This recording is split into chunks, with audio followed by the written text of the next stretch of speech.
کہ وہ امتثال امر کے طور پہ آپ وہ کام بجا لا رہے ہیں، لیکن اب آپ دل سے بھی رکے ہوئے ہیں اس کام سے، تو یہ آپ کے دل کا عمل ہے اور یہ تقویٰ کہلاتا ہے۔ قرآن مجید میں اللہ تعالیٰ نے ایک مقام پہ ارشاد فرمایا، جو اللہ کی نشانیوں شعائر اللہ کی تعظیم کرتے ہیں تو یہ دل کا تقویٰ ہے۔ تو تقوی کا تعلق پھر جڑ جاتا ہے دل سے۔ میرے اور آپ کے آقا و مولا حضور نبی رحمت صلی اللہ علیہ وآلہ وسلم نے ارشاد فرمایا، التقوی ہا ہونا، التقوی ہا ہونا۔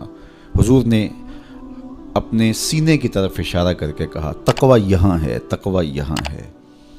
تو تقوی کا مرکز انسان کا دل ہے۔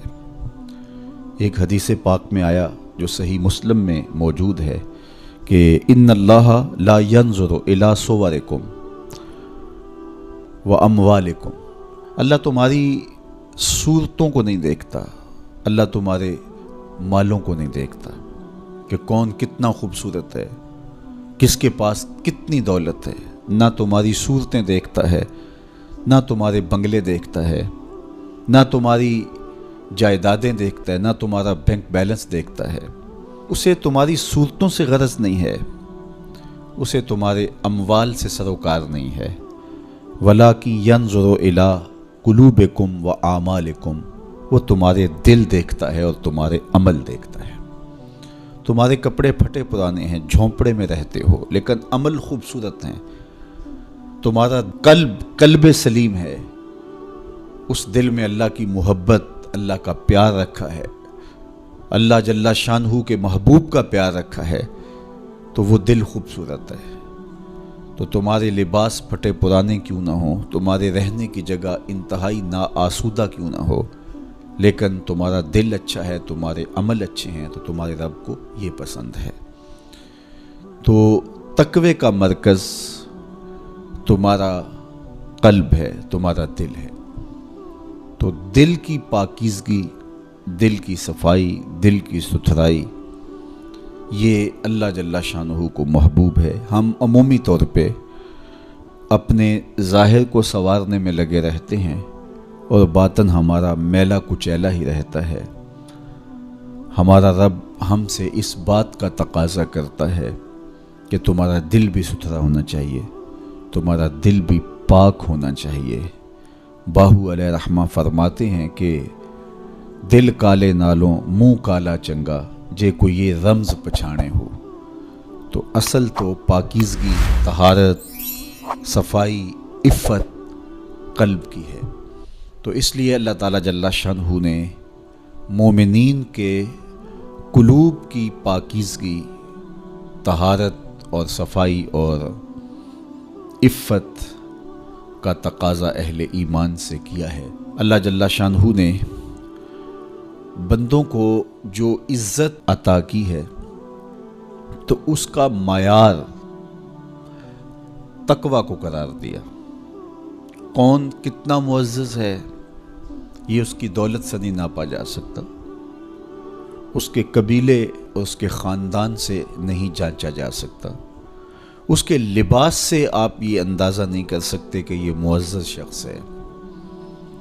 کسی شخص کا کسی قوم سے تعلق ہے اور وہ گوری رنگت والی قوم ہے، یا وہ کسی اور رنگت سے متعلق ہے، تو وہ اس کی عزت کا ظرف نہیں ہے۔ ان اکرمکم عند اللہ اتقاکم، تم میں سے معزز وہ ہے جو متقی ہے، جو پرہیزگار ہے۔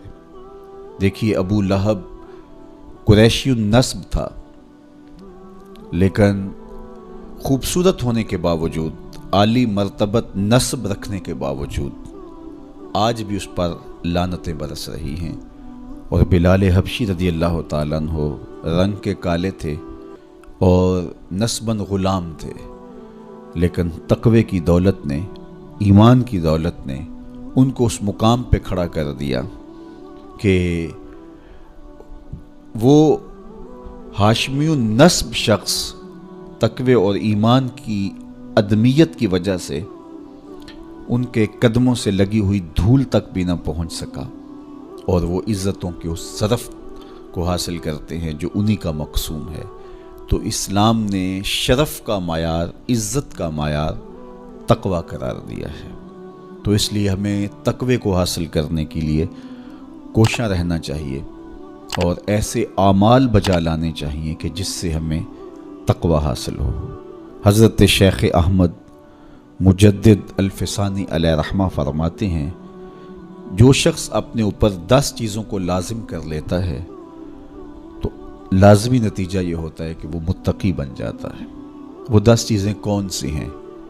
ماہ صیام کے ان حسین لمحوں میں ہمیں وہ 10 اوصاف اپنے اندر پیدا کرنے چاہیے تاکہ ہم متقی بن جائیں، اور متقی اللہ کے محبوب بندے ہیں۔ تقوی اختیار کرنے والے اللہ جل شانہ کی رحمتوں کے خاص مستحق ہیں۔ جنہیں تقوی کا نور نصیب ہوتا ہے وہ اللہ کی رحمتوں کے سائے میں آ جاتے ہیں۔ اگر ان پر مصائب، آلام، مشکلیں آتی ہیں تو ان کے تقوی کی وجہ سے اللہ انہیں راستے عطا کر دیتا ہے۔